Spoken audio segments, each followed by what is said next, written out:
Hello and welcome back to Off Track Podcast. I'm your host, Dave Neal. My guest this week is a man who lifted the 2022 Bennetts British Superbike title before making the switch to Yamaha Moto X Racing in World Superbikes.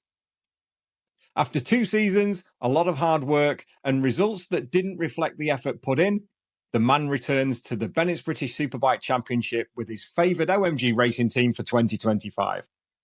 He's coming back faster, stronger, and with the ultimate goal of lifting his second Bennetts British Superbike title. Before we get started, if you enjoy what we do, make sure you hit like and subscribe so we can keep bringing you this great content from the world of motorcycle racing. Anyway, that's enough from me. Let's get into it.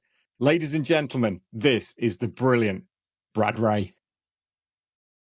Bradley Ray, 2022 Bennetts British Superbike Champion. Welcome back to Off Track, mate. Good to see you. How you doing? Nice to see you. Yeah, mate. Well, hey, welcome back to the series. We'll come to that shortly, but just tell me about the last couple of years in World Superbikes. I think it's probably fair to say it's not quite worked out the way that any of us hoped for you or for you yourself. Yeah, no, it was a difficult couple of years for sure. Didn't really work out as we wanted it to. Obviously, I don't regret the decision to go to World Superbikes. It was definitely like a dream of mine to race in World Superbikes and make the jump from BSB after becoming champion in 22. That was like the next step. But yeah, it was just difficult. World Championship level is super high. You need everything in place to get results. Even if you've got everything there, it's still difficult to get even close to the top 5. So yeah, it wasn't easy. Obviously, being on the 4th Yamaha wasn't ideal. Maybe didn't get as many upgrades as would have liked, but yeah, the level is super high. But to be honest, it's made me a better rider. I feel like I'm a lot better from when I left in 22.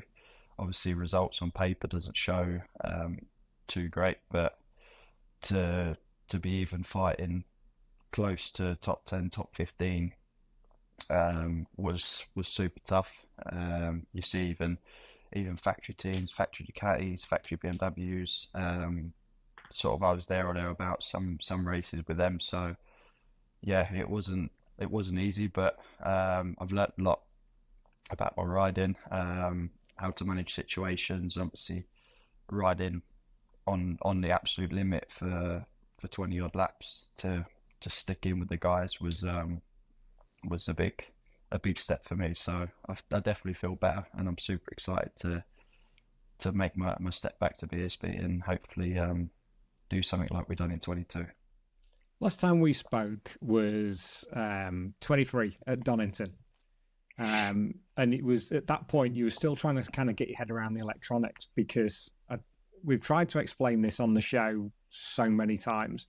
The difference between what you had on the OMG R1 in 22 versus what you moved to with the Yamaha team in World Superbikes with the Magneti Marelli were absolutely night and day. Explain to our listeners and viewers from a rider's point of view just how different a package it is.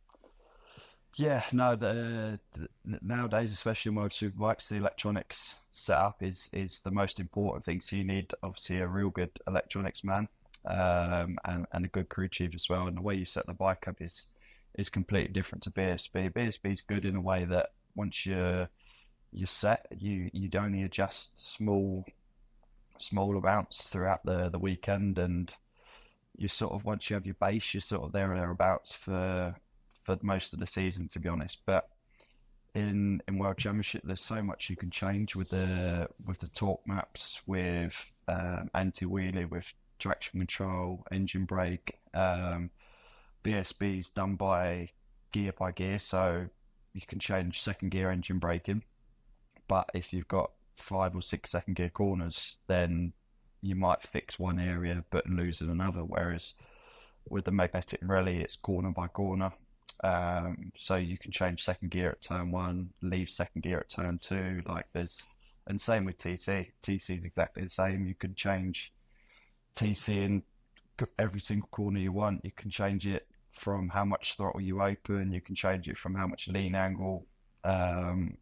Same with the torque, and it's a non-stop process. You think you never have the bike set in the window. You're always working to find that little bit more, and throughout the weekend you have to do a lot more like race runs, a lot more time on used tyres to understand how the TC is going to work when the tyre drops, how the torque map's going to work, adjusting engine braking, all things like that is stuff you do throughout the races as well. Obviously in BSB, we'd maybe change one or two buttons if you needed to per race, but in World Championship, you do like the first 5 laps of a race, and then you might minus a TC because it's cutting in too much because the tyres dropped, and then you do the same with the torque, and there's a lot to understand and go through, and to sort of learn that in such a short time is difficult. What was the biggest thing you had to get your head around when you got off the OMG R1 and onto your as the last 2 years? What's the biggest thing you had to adjust to? Obviously the biggest thing is understanding the electronics, what you want from it, because rider by rider is different. We can see that from looking at the data of all the other Yamaha riders. We all ride it a different way and all need something different from the electronics. But the biggest thing for me, especially at the start, was the difference between one R1 to another R1 in the sense of how it's set up, chassis wise, how they have the bike set in World Championship to get the best out of it. So that was quite a big thing for me to understand at the start, is why does this bike feel so different to my BSB bike? And I had to learn quite quickly to ride it in a different way to get I ride it like I did in BSB, but it didn't work. So I had to adjust the way I rode the World Superbike to get the maximum out of the chassis. And then, electronics wise, just constantly trying to understand what I need, overlaying data and trying to understand what the other Yamahas are doing and how I can adjust the way I ride and adjust my setup to understand it. Basically, it was just a long process to get close to where I needed to be. Did you get a chance to look at, are you allowed to share data within the Yamaha family? Yeah, we are. To a certain extent, there's some parameters we can't look at or couldn't look at, but if I wanted to look at a lap or understand something from another Yamaha, I could do that, yeah. And with 2 different riders, with Jonathan, with Toprak last year and Jonathan this year, and Remy coming in as well, and Domi Agata, it could be enough to fry your brain at some point. Yeah, exactly. I didn't do too much of that. Obviously, I definitely didn't look at Toprak because he just rode the bike in such a different way that it was sort of silly to look at his data. But for someone like Remy and Locker, I looked at theirs quite a bit to maybe find something that they're doing. And yeah, in some ways I rode very similar. Like I do a lot the same, but just wasn't getting the same lap time as they was. So yeah, it was difficult sometimes to try and get my head around and understand it. And what was the difference in progress between year 1 and year 2 for you as a rider? Because in the grand scheme of things, results don't show everything. We know that. The timesheets don't show anywhere near the full story. But the progress from year 1 to year 2, what changed in you as a rider, and how did you progress with the team? Between year 1 and year 2, I actually improved a lot, as in track by track. So each track we went to went faster, qualified faster, race times were faster, everything was better. But the problem was that everything and everyone made a step as well, made a big step. And for me, it was almost, I had a few tiny upgrades this season, but almost the bike was the same as when I started 23. So that was the biggest difficulty for me this season. I improved a lot as a rider. When I got out on track with people, I could see where I was losing time, and it wasn't through the way I was riding, if you like. So that was sometimes difficult to take in and understand. But yeah, I felt like I improved a lot. The way I was riding was good. Yeah, it was some points frustrating to see myself down so far, but I just gave the maximum I could with what I had, basically. In terms of ability and your riding style and what you can do on the R1, how different? What's changed in you since the end of 22 now to the end of 2024? I think understanding a lot more myself in race situations. In BSB, I talked a lot with Shane about this as well. Like he obviously done a similar thing to me, where I went to World Championship and come back, and he said you won't realise what this is doing to you as a rider until you come back, sort of thing. So he said you're down in 18th, you're 30 seconds from the lead, blah blah blah. But he said this is all just making you a better rider. And like in BSB, you'd start a race, you'd settle into it, you'd tick off a few laps, and then you'd understand pace and sort of judge the race as it comes to you. But in World Championship, as soon as them lights went out, it was everything I had until the flag went at the end of the race. So I've learnt to basically ride at everything I got 100% from lap 1 to lap 22. So that for me is a big step, and I feel like I've been able to control races a lot better, and be able to understand riding at the absolute limit for like a 40-minute race. So that was a big thing for me. Brilliant. So for 25-minute races, then you're setting yourself up beautifully here. Hopefully, yeah, that's the plan. It's fascinating to see the World Superbike thing and how it's developing, because there's a potential that for the next few years you are probably the last national champion to make their way into World Superbikes on merit, because they're looking at Moto2, they're looking at MotoGP, they're looking at guys that have not quite made their careers there to come back, like Buliga and Iannone, Redemption, people like that. And you just look at it and think, well, where are we going to come from next? Kyle already signed with the team for next year, but I don't think the opportunities were exactly battering his door down. And Ryan's obviously gone with a budget to Rinaldi's team, to Motocorsa. But actually to come knocking on the door of a British champion, I think those days are going to be more and more limited as we go forward. Yeah, it does seem that way, unfortunately. Yeah, like you say, World Superbikes and MotoGP, they're run by Dorna, so it's easy and it's good. It's good in a way, but also not good, because you've got people like Ian only coming back to World Superbikes, which then lifts the profile of the championship and gets more people there. But at the same time, it doesn't give anyone, the youngsters, a chance to move from a national championship into World Superbikes. And it seems a lot more now, especially being around the paddock for the last couple of years. It seems there's a lot of people taking a lot of money to teams, people that you don't expect, which is making things a lot more difficult. That's the secret, isn't it? It's what goes on behind the scenes and who gets to go where for what and why. And yeah, exactly. Most of Ryan's in a fortunate position with the support he has, but there are a few riders in the British Championship that have that level of support to be able to make that jump. Yeah, exactly. And I think it's a little bit. I mean, at the start of your career, you always pay.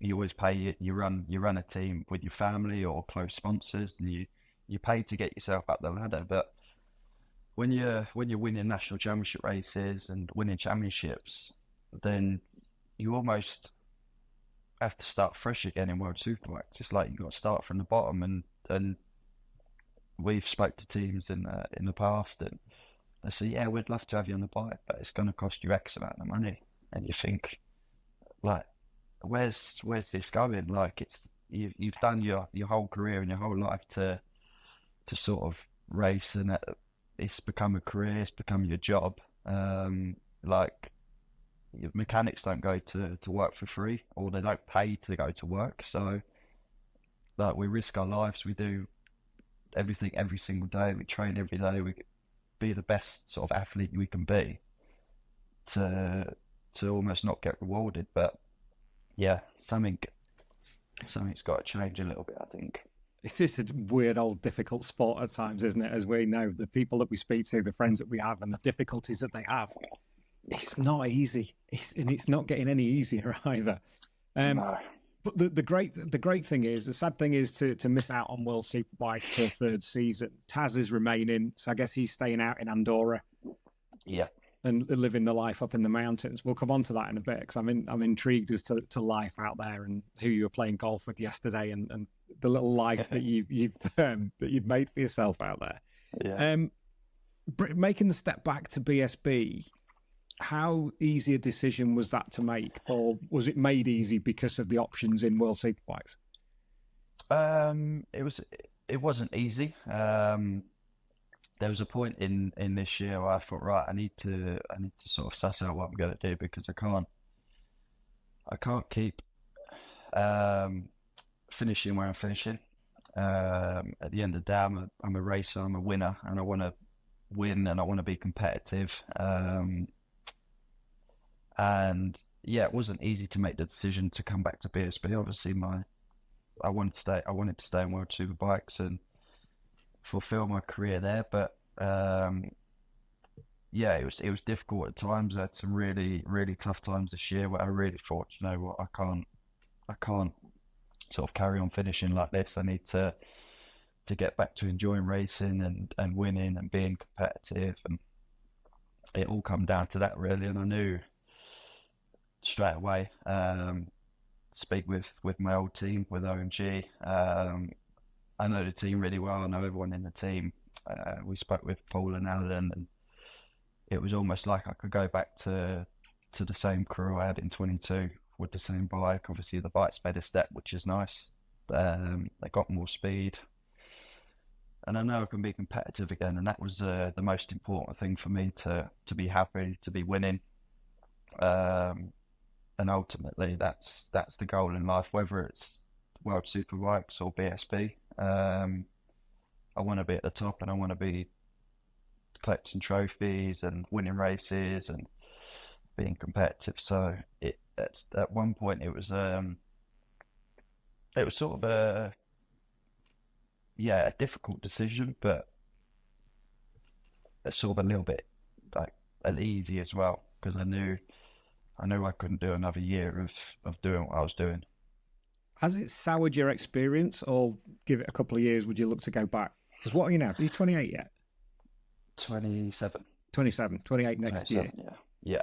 So you've still got a bit of time, but has it kind of soured your experience a little bit with World Superbike, or is the aim to come back for a couple of seasons, get happy, and then try again?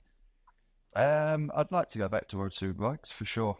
I like the atmosphere there. I like, obviously, going to different tracks, traveling around. It was really nice.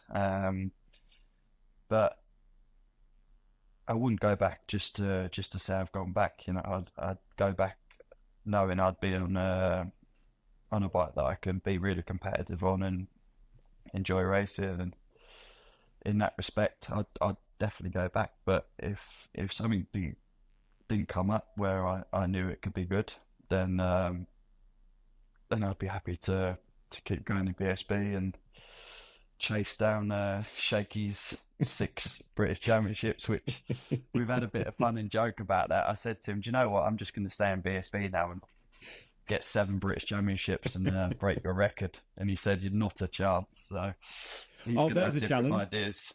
Yeah. There's a challenge. Oh, Shaky, yeah. He is unshakable in that, but mate, that's got to be the target. You're already one. You need 5 more to equal it.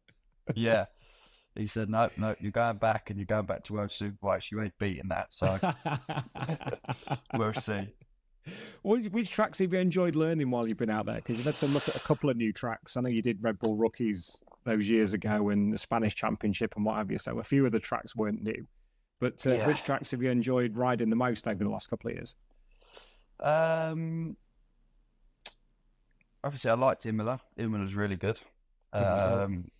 Good result there, but I enjoyed the track straight away. It was just such a unique style track. That was really nice. Mosta actually enjoyed. That was quite a cool track, and Cremona obviously is a new one now. That was nice. I was going to see a bit further up the sharp end there as well. Yeah, exactly. Yeah. Apart from the back straight, I was actually doing it right there. But yeah, it was quite nice to go. Obviously, a lot of them hadn't been back since sort of 2013 on the rookie bike, so I knew where they went, but to rock up on a superbike was a bit different. But I enjoyed them all, to be honest. All of them were quite nice. But yeah, a little bit more of the quirky ones I enjoyed, especially ones where, like, you go to Misano, you go to Jerez, people have done a million laps around there, so that they're straight out and they're on the pace straight away, which was more difficult. But newer tracks that a lot haven't been to or only been to a couple of times, that was where it was more of an equalizer for me. It gave me a little bit better chance to get a result. When, in terms of Racecraft, from being in World Superbike, and this thing kind of fascinates me, you don't have a huge amount of time to get up to speed before you're into the qualifying phase. It's a little bit similar at BSB, but how much of that now, of the pace you've had to run at Worlds in FP1 and FP2 to get it to pace pretty much straight away, how's that going to benefit you coming back into BSB for next year? Yeah, it'd be a lot better for me. Obviously, literally, yeah, as soon as you go out pit lane in World Championship, you've got to be on the pace straight away. Otherwise, you're on the back foot for the whole weekend. So I always try to get up to speed as fast as possible, get behind faster riders, push myself past where I really should or was used to doing. And yeah, that was just become the more normal towards the end of the World Superbike. So you've got to be on the money straight away, and that's what I'm going to bring into sort of what I've learned. Treat every session and go to 100%, find the limit straight away, and it sort of makes sense, because if you can be at the limit straight away, then by the time you get to the first race, you've done 50 laps at that speed. So you understand where you're at, you understand the limit, instead of sort of building FP1, FP2, and then before you know it, you've got to do a Banzai lap in qualifying, and then you've got to do 18 laps at a pace that you haven't really been used to. So yeah, I think just to get to that point was nice. It's something Shaky did when he came back, wasn't it? That was his that was his way of doing it. You know what level you've got to ride at. It's up to everybody else then to raise to your level, not for you to drop to theirs. Yeah, 100%. Yeah. I spoke to you. You reunited with Dave Harris next year in the team, same crew. I spoke to Dave at the final round, and he's excited about having you back.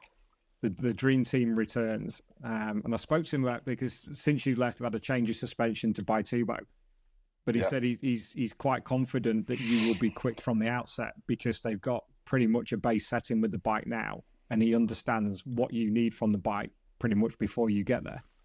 Yeah. No, that'd be nice. I see they've gone to Bitubo, and obviously I spoke to Paul and the boys at Jerez a little bit when they were there, and they understand a lot with the suspension now. They've made a good step with the bike in the last 2 years since I've been there. Got a lot of data, and because obviously for them, the first year with Yamaha was 22. So from there, they've got another couple of years of information and upgrades. So yeah, they've got pretty much everything from 22, as in seat heights and all the basic stuff for me to get back on and feel comfortable. And then it's just fine tuning the setup basically. Your teammate for next year has got the number 1 plate. So pleased for him. He's emulated one of his best mates from 22. It's so good to see how he's changed as a rider. The dynamic is going to be very different to 2022. And if, I don't know, being nerdy, I guess you're going to be on the right side of the garage. Potentially. Honestly. You were left before, but Kyle's on that side now. No, I was right before. Well, no, as you drive, as you pull in. Oh, as I look in, I was left. Yeah. So that might change things, but you need to go back to the proper side of the garage when you pull in. Yeah, I'll probably end up going to the wrong side. I'm back. Oh, yeah. Looking forward to next year. I mean, Cadwell's going to feel a little bit tight, but in terms of racing, how easy is it for muscle memory and rider memory just to drop straight back into those circuits, do you think? Yeah, I think it'd be okay, to be honest. I haven't been away long enough, and I've spent pretty much my whole career in BSB, from 2011 on 125s until 22. So I've only had a couple of years out of them sort of tracks, and all the tracks that have been similar to BSB, like a Cremona, Imola, places like that, they've been good to me. The tracks where maybe some of the World Superbike boys thought it's a little bit dangerous, the barriers are a bit close, I was just like, right, this is normal territory for me, sort of thing. So I think going back, it won't be too big of an issue. And once I get a few tests at Alton, and back to sort of BSB style, I should be fine. What do you mean we've got trees around the edge of the track? Normal. It's just standard, isn't it? Just tunnel vision. How's life been out in Andorra, mate? When moving over there and getting in amongst some of the GP riders and World Superbike riders and being a bit more continental in what you do. What's it been like over the last couple of seasons out there? Yeah, it's been super good. A real good decision for me. Obviously, there's so much to do and there's so many people around. Obviously, back home there's there's things you can do, but a lot of it's on your own. Especially where I am from in Lid, there's not much you can do apart from sort of go cycling on your own and a bit of gym work and that. But out here, you've got obviously all the people that are your pals. They're into the same sports. Their career's the same. They train the same. So cycling, we do trials, gym work, and obviously none of us have like 9-to-5 jobs. So like there's a group chat with all the English speaking people in it, and pretty much every day somebody puts in, we're going mountain biking, we're going e-bike riding, we're going cycling, we've got trials or anything. There's always something to do every day. Brilliant. So it keeps you super busy, and obviously being at altitude is a big extra as well. So my apartment's at 1,300 meters, I think. So straight away you're sort of sleeping at altitude, and then when you're training, you're going up above 2,000 meters. So for your body, it's definitely a good change. And to be so busy every day is super good. You love your cycling. You've loved it for a lot of years. But going out there and doing sort of mountain climbs, doing stuff that where the Tour goes through, where the Vuelta goes through, you've ridden the same roads as those. It's like now you're a cyclist. Yeah, it's unbelievable. Obviously, where I'm from, it's sea level, so I'm at zero altitude. So the first sort of say month out here, just slogging up hills, breathing like you wouldn't believe. It's just different. But once you've it was good because I went back to England might have been last year or maybe this year. I went back and took my bike, and the difference in numbers that I had from sort of routes I've done back in England, the difference in numbers I had, my watts were higher, my heart rate was lower. Being back in England where I've been at altitude for so long and sort of training out here, it's just ups everything, and it just pushes you to a different sort of limit, especially when you're out with some of the boys out here who are good cyclists. You got no choice but to hang on. It's raised your level in a lot of ways, hasn't it, being out there? Yeah, exactly. And the snowboarding too. Yeah, I enjoy that a lot. I must have done quite a few runs last year, that's for sure, but it's not, I'm just looking out the window now, there's not much snow up the top yet, so I'm hoping it's going to have a big dump at some point, and we can get going again in December. Are you staying out there now? Is it that your residence now for as long as you can make it work? I think so, yeah. I had a good meeting the other week with my residency man and Shane, just to run through a few things. But yeah, I'd like to stay out here for sure. Just travel back and forth to the races, and yeah, spend time out here. It's nice. When are we going to see you back in the UK? Are you back for Motorcycle Live? Yeah, I've got to come back for that on the 17th, and I think I've got to do a Yamaha day as well on the 23rd or 24th, around that time. Brilliant. So back twice, yeah. And then testing, I guess, in earnest. Are you testing before Christmas or after? Not 100% sure. I'm just waiting to see what the plan is with the boys, but maybe get a run out before Christmas, and then I suppose it'll be New Year then at some point. From the people I've spoke to over the last couple of weeks, seems there's a few that are looking to go out sort of first week of December, do a little bit before Christmas, and then I think from beginning of February, then I think it all starts, because there's not really a particular cap on testing, is there, for this year? I'm not sure, honestly. There used to be a rule, didn't there, about testing, but I'm not sure now. But yeah, it'd be nice to get out before Christmas, have a run out, and then just as many laps as I can get done, I'll be doing it for sure. Then you got to wait till May for the first round. Bananas. It's a long time to wait, and especially as you're coming back, you want to get started and you want to get going, and it's like, when are we starting? May. When did you start this year? End of February. Yeah, like, to be fair, we had end of February, and then that's 6 weeks off or something stupid. Yeah, and then we had another round and another 5 weeks off. I think, Jesus, but that'd be nice. It's going to be good to have a bit of consistency May to October. Just on that one with Phillip Island, it was a bit of a European tour last year with Phillip Island thrown in. But what was it like out there? What's that circuit like to ride? Because I guess that's one of the real iconic circuits that you've had a chance to go to while you've been at Worlds. Yeah, no, it's beautiful. Yeah, it was super good. I didn't realise how far away it was. Yeah, that as well. But how narrow it was. Like on TV, it looks massive. Yeah, but when you ride it, it's quite narrow and tight in some places. But it's just beautiful. Like the start finish line, turn one, or the whole track was super nice, and I did enjoy that. And just being out there and sort of making a few weeks of it was quite nice. Had to test on the Monday, Tuesday, I think, and then a few days off, a few days before the race, and a few days after we stayed out. So it was nice to just enjoy a bit of sunshine and relax. Brilliant. I tell you what, mate, it's great to see you looking so relaxed and chilled out and ready for the winter and then into 2025. Exactly, we'll be down at the bike show, so with any luck, we'll see you at the NEC, but we'll have another sit down during next season and just see how things are developing. I can't wait to see you back in the paddock, mate. It's been too long.